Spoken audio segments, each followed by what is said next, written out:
జగన్ నొక్కిన బటన్లన్నీ మేమిచ్చే పింఛన్లు అంతే, సంపద సృష్టించి పేదలకు పంచుతాం. జూన్లోపు ఉపాధ్యాయ ఖాళీల పోస్టులు బట్టి రాష్ట్రంలో జీతాలకే డబ్బులు లేని పరిస్థితి.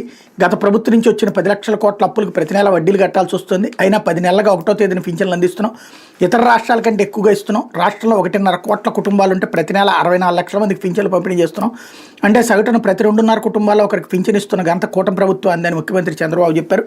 ఒకప్పుడు బట్టలు నొక్కేవారు, ఆ బట్టలని మేము ఇచ్చే ఒక్క పింఛన్లకే సమానం అంటూ జగన్ ఉద్దేశించి ఎద్దేవా చేశారన్నటువంటి వార్తని హైలైట్ చేశారు. జనాల అంత అమాయకత్వంగా ఉంటారా?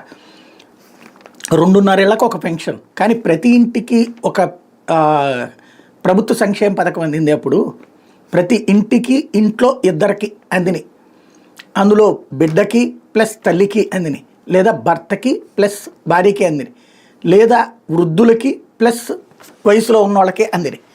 అది ఓపెన్ సీక్రెట్ కదా.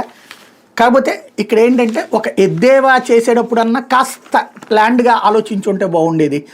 ఈ ఒక ఏడాదికి 1000 రూపాయలు వీళ్ళు పెంచితే అతను ఏడాదికి 250 రూపాయలు చెప్పు 4 ఏళ్లలో పెంచుకొచ్చాడు. సో అది పక్కన పెట్టారు.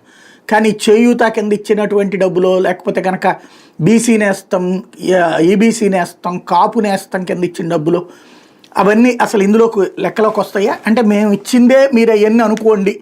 మనకు కనుక పూజ చేసేటప్పుడు వస్త్రాలు సమర్పించడం, లేకపోతే కనుక బంగారం సమర్పించడం, ఇట్లాంటివన్నీ కూడా అక్షంతలేసి ఒప్పు వేసి ఇదిగో ఇదే పూలు అనుకో, ఇదే నువ్వు బంగారం అనుకో, ఇదే నువ్వు వస్త్రాలు అనుకో స్వామి అని చెప్పేసి మంత్రం చదువుతారు. అట్లాగా ఈ 1000 రూపాయలే చేయూత అనుకో, ఈ 1000 రూపాయలే బీసీ నేస్తం అనుకో, ఈ 1000 రూపాయలే సూపర్ 6 అనుకో అని చెప్పేసేసి వాళ్ళకి చెప్పినట్ట ఒకసారి ఆలోచించుకోవాల్సినటువంటి అంశం. లేకపోతే రతన్ టాటా ఔదార్యం అంటూ 3800 కోట్ల ఆస్తులు దాతృత్వానికి సింహభాగం